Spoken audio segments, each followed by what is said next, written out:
Shalom anak-anak, apa kabar? Ibu percaya bahwa anak-anak kami sekalian tetap berada di dalam keadaan sehat dan diberkati Tuhan. Sebelum kita memulai pelajaran kita pada hari ini, terlebih dahulu kita beribadah kepada Tuhan.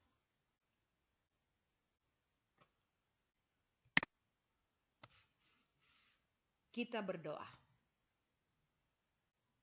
Kami mengucap syukur kepadamu Tuhan atas kebaikan-Mu dalam kehidupan kami. Saat ini kembali kami belajar tentang firman-Mu dalam mata pelajaran pendidikan agama Kristen. Oleh sebab itu kami mohon Tuhan Yesus memberikan Roh Kudus yang memampukan kami untuk boleh memahami dan mengerti semua pelajaran yang akan kami terima pada hari ini. Dalam nama Yesus kami berdoa. Amin.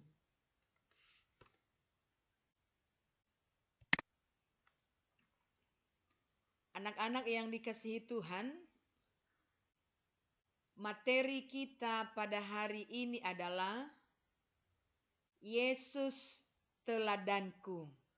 Sekali lagi, Yesus teladanku.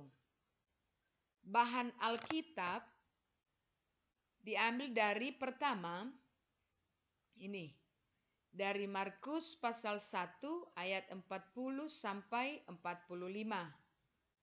Yohanes pasal 4 ayat 5 sampai 30. Matius pasal 21 ayat 12 sampai 13.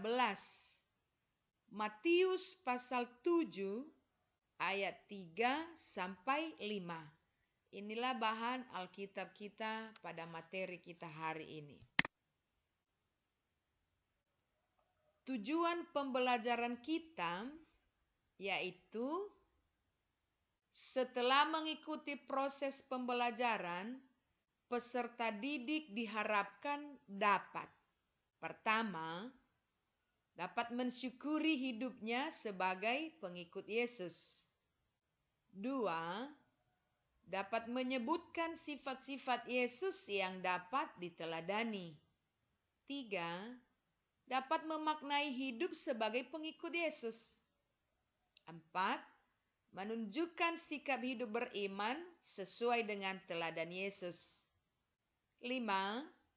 Memahami bahwa Yesus peduli dengan orang-orang yang menderita dan yang dilecehkan. Dan 6. Memahami bahwa Yesus membenci ketidakadilan dan kemunafikan. Inilah harapan Ibu bagi peserta didik kami setelah belajar tentang materi Yesus teladanku. Anak-anak kami dapat melakukan ini semua. Anak-anak, di masa hidupnya di dunia, Yesus sering berbenturan dengan para pemimpin agama dan tokoh-tokoh yang merasa dirinya sebagai penjaga Taurat, seperti orang Farisi dan para penjaga bait Allah, seperti orang-orang Saduki. Yesus berbenturan dengan para pemimpin agama itu, misalnya ketika ia menyembuhkan orang sakit pada hari Sabat. Para ahli-ahli Taurat dan tokoh-tokoh agama pada masa itu mereka tidak senang. Kenapa? Mereka menganggap bahwa pada hari Sabat itu tidak boleh melakukan apa-apa. Sementara bagi Yesus, menyembuhkan orang pada hari Sabat sekalipun itu penting. Karena itu berkaitan dengan keselamatan seseorang. Yesus juga menerima orang-orang yang tersingkir oleh masyarakatnya serta orang-orang asing seperti orang Samaria. Ini nanti kita akan lihat pada penjelasan berikut. Pertama, mari kita lihat anak-anak. Ini Yesus menyembuhkan orang sakit kusta.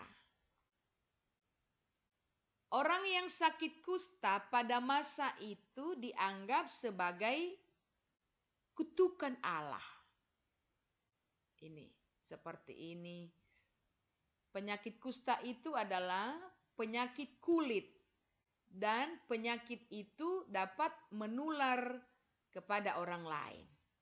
Kalau sekarang ini penyakit menular yang paling dahsyat adalah corona. Tetapi ini adalah penyakit kulit yang dapat tertular kepada orang lain. Sehingga pada masa itu orang yang berpenyakit kusta diasingkan atau tempatnya tidak boleh bersama dengan orang-orang yang sehat. Kenapa? Takut tertular ini. Tetapi mari kita lihat bagaimana sikap Yesus menghadapi orang kusta ini. Ketika orang kusta ini meminta kepada Yesus supaya Yesus menyembuhkannya, apakah Yesus mau? Kalau kita baca Markus pasal 1 ayat 40 sampai 45 dikatakan di situ, Yesus mau menyembuhkan orang kusta ini karena hatinya tergerak oleh belas kasihan. Inilah Yesus yang penuh kasih. Dia tidak peduli bahwa penyakit ini mau tertular atau bisa tertular kepada orang lain, termasuk pada dirinya. Dia tidak peduli. Tetapi karena kasihnya yang begitu besar, ia mau menyembuhkan orang ini. Ini anak-anak, coba lihat gambar ini. Ketika Yesus mengatakan, aku mau dan engkau tahir. Maka apa yang terjadi? Orang yang sakit kusta ini sembuh. Inilah teladanku, Yesus. Yesus yang penuh kasih terhadap mereka yang menderita. Kita lanjut. Yesus tiba di sebuah kota di Samaria bernama Sikhar. Di kota ini. Di daerah Sikhar ini ada sebuah sumur bernama Sumur Yakub. Di sumur ini Yesus bertemu dengan seorang perempuan Samaria yang hidupnya kelam. Anak-anak, kalau dikatakan orang Samaria, mereka ini tidak boleh bergaul dengan orang-orang Yahudi. Dan karena mereka mengenal Yesus sebagai orang Yahudi, maka sepertinya ada kejanggalan ketika mereka melihat bahwa Yesus ini bergaul dengan perempuan Samaria ini. Ini kita lihat gambarnya. Nah, ini. Yesus di sumur Yakub ini meminta kepada perempuan Samaria ini meminta minum. Berilah aku minum. Perempuan Samaria heran. Kok dia mau? Aku Samaria, dia Yahudi. Di antara Yahudi dan Samaria, ini tidak boleh akrab. Tidak boleh berhubungan antara satu dengan yang lain. Tapi Yesus mau. Apalagi orang-orang menjauhi perempuan ini karena sisi kehidupannya tidak benar. Terlebih-lebih dalam pergaulannya. Pergaulannya ini tidak benar, tidak patut diteladani ini pergaulan perempuan ini. Pergaulannya itu adalah dia memiliki 5 orang suami. Dan bahkan laki-laki yang bersama dia pada waktu itu bukan suaminya, berarti sudah berapa suaminya? Inilah sisi gelapnya. Dan Yesus mengetahui semuanya itu. Tetapi walaupun Yesus mengetahui sisi gelap perempuan ini, dia tidak menghindarinya. Bahkan dia dekat, dia bergaul, dia bercakap-cakap, membuka hati perempuan ini supaya bertobat. Luar biasa anak-anak. Perempuan Samaria ini sadar bahwa yang ada di hadapannya adalah Tuhan. Ia bertobat, ia pergi ke sanak saudaranya, kepada keluarganya, ia pergi kepada teman-temannya dan mengajak mereka ketemu dengan Yesus. Berarti buah pertobatan dari perempuan ini adalah memberitakan Yesus. Inilah anak-anak kami, Yesus dekat dengan mereka yang dilecehkan, membuahkan hasil yang luar biasa. Berikut, kita sering mendengar cerita tentang Yesus marah di bait suci. Ibu yakin bahwa anak-anak kami sering mendengarkan itu di cerita sekolah minggu kita di gereja. Ada 2 alasan Yesus marah di bait suci pada waktu itu. Yang pertama, di bait suci itu kebiasaan orang Yahudi setiap tahunnya wajib ke bait suci dan membawa persembahan. Persembahan itu dalam bentuk ternak.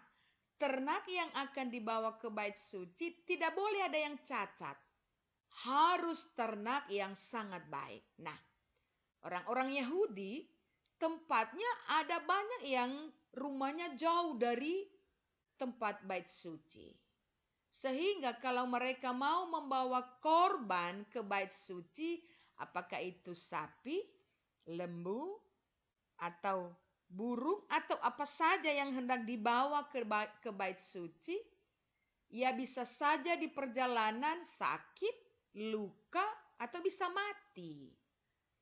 Sehingga pihak bait suci berinisiatif menyiapkan korban persembahan itu di sekitar bait suci untuk dijual. Sehingga orang-orang yang datang dari jauh tidak perlu lagi bawa korbannya atau ternaknya untuk dipersembahkan di bait suci, tetapi tinggal beli di bait suci aja, sudah disiapkan di sana. Sebenarnya itu baik. Tapi yang tidak benar, yang Yesus tentang akan hal itu bukan hal menjual, tetapi harga jualnya yang sangat mahal. Penjual mengambil untung yang sangat besar. Berarti terjadilah penindasan, terjadilah ketidakadilan, dan itulah yang Yesus tidak kehendaki. Hal kedua, kalau ke bait suci membawa persembahan dalam bentuk uang yang diterima untuk bait suci itu hanya uang yang khusus untuk bait suci, tidak boleh uang yang lain. Nah, pihak bait suci lagi menyiapkan itu di sekitar bait suci, di mana ada orang-orang yang menjual uang yang khusus dipakai untuk persembahan. Sebenarnya Yesus tidak marah dengan hal tukar-menukar ini, tetapi yang Yesus tidak berkenan adalah harga tukar antara uang biasa dengan uang yang hanya digunakan untuk bait suci sangat tinggi, mahal. Nah, ini terjadi lagi ketidakadilan, terjadi lagi penindasan. Para penjual mengambil untung yang sangat besar. Inilah ketidakadilan yang dimaksudkan oleh Yesus yang sama sekali Tuhan tidak suka. Ini. Nah, ini di sekitar bait suci ada yang menjual ternak. Ada yang menukar-nukar uang. Ini. Yesus marah. Bahkan Yesus menjungkir balikan meja penjualan, membuka kandang-kandang ternak yang dijual. Dia marah dengan mengatakan, rumah Bapakku disebut rumah doa, tetapi engkau jadikan dengan sarang penyamun. Ini dijadikan sebagai tempat penindasan bagi orang lain. Ini.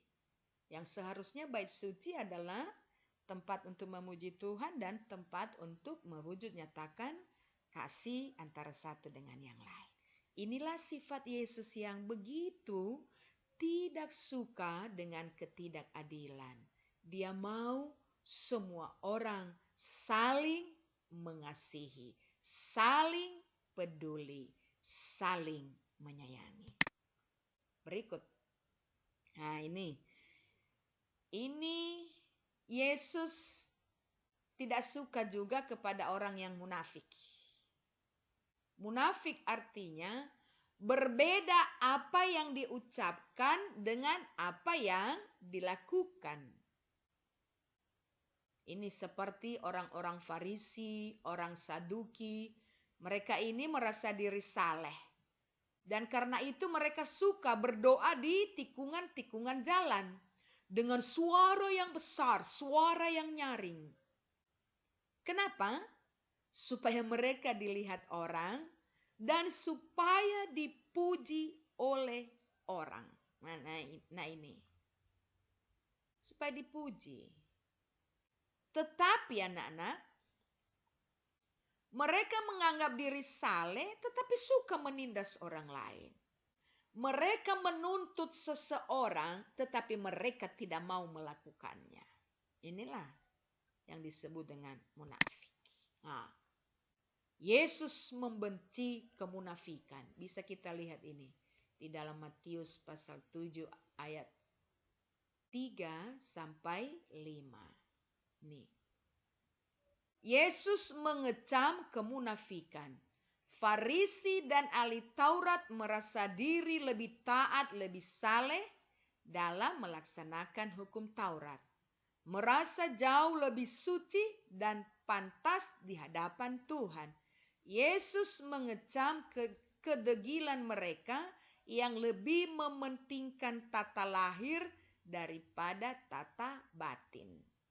Salah satu contohnya anak-anak, mereka ini sangat menekankan masalah kesucian. Contoh, katanya kalau makan wajib cuci tangan, tetapi bukan masalah kebersihan. Cuci tangan ini katanya berhubungan dengan kesucian. Kalau sudah cuci tangan berarti suci. Sementara bukan itu makna yang sebenarnya. Ya, cuci tangan itu wajib, bukan masalah kesucian hidup, tetapi masalah kebersihan. Sehingga apa yang kita pegang dan kita masukkan tidak menjadi kotor. Itu. Tapi bagi mereka berbeda. Mengutamakan masalah lahiriah daripada batiniah. Nah ini. Ini pesan bagi kita yaitu sucikan hatimu sebab tata batin menjadi dasar dari tata lahir kita. Kemudian, janganlah menjadi orang munafik, sok suci, sok saleh, sok hebat, tetapi jadilah orang jujur di hadapan Allah dan sesama. Dan berikut, jadilah pelaksana sabda Allah yang sejati. Ini anak-anak, jangan menjadi orang yang munafik. Ada lagu yang mengatakan lain di bibir, lain di hati. Itu tidak benar dan tidak disukai oleh Yesus. Lanjut. Sifat-sifat Yesus yang sangat bisa ditiru oleh anak remaja adalah Yesus sering kali berdoa kepada Bapa di surga. Sebelum ia ditangkap, Yesus menyempatkan diri untuk beberapa kali berdoa kepada Bapanya di surga. Dan karena itu nanti ada di pelajaran kita ini, kalau kita lihat di buku cetak, ada pertanyaan yang mengatakan dari manakah sumber kekuatan Yesus dalam menghadapi semua penderitaan hidup? Inilah sumbernya, yaitu dari Allah Bapa. Oleh sebab itu ia berdoa. Sebelum ia ditangkap, ia datang di hadapan Tuhan. Tunduk di hadapan Allah. Dia berdoa. Kalau kita baca anak-anak, dia berkata begini dalam firman Tuhan. Jika engkau berkenan ya Bapa, ambillah cawan ini daripadaku. Artinya, jika Tuhan berkenan, jauhkanlah penderitaan ini daripadaku. Ini doa Yesus sebelum ia ditangkap. Artinya semua penderitaan yang akan ia hadapi terlebih dahulu, ia memohon kekuatan dari Yesus. Inilah yang patut diteladani. Ini. Dia suka berdoa. Dia sering berdoa. Ini. Bahkan di atas kayu salib saja, ia berdoa. Ia mendoakan orang-orang berdosa. Apa katanya? Ampunilah mereka ya Bapa, karena mereka tidak tahu apa yang mereka perbuat. Inilah sifat Yesus yang suka berdoa. Dan ini patut kita teladani. Anak-anak remaja wajib berdoa setiap saat. Contohnya, bangun pagi, sarapan pagi, makan siang, makan malam, atau memulai belajar, selesai belajar, lalu juga sebelum tidur, dan beberapa kali waktu yang lain, wajib kita berdoa. Sebelum kita melakukan sesuatu, wajib kita berdoa. Kenapa? Karena sumber kekuatan kita menjalani hidup setiap hari atau setiap saat adalah hanya Tuhan Yesus. Yesus teladanku. Inilah Yesus yang patut diteladani anak-anak.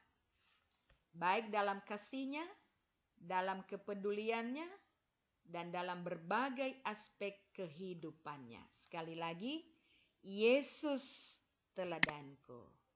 Jadikanlah Yesus teladanmu dalam hidupmu. Dan jadikanlah Yesus tempat bergaulmu setiap saat. Demikianlah materi kita hari ini. Sampai ketemu pada materi berikutnya. Tuhan Yesus memberkati. Kita berdoa. Terima kasih Tuhan atas penyertaan-Mu bagi kami. Hari ini kami boleh selesai belajar tentang materi Yesus teladanku. Kami mohon biarlah Roh Kudus-Mu memampukan kami meneladani Yesus dalam perjalanan hidup kami setiap hari. Dalam nama Yesus kami berdoa. Amin. Shalom.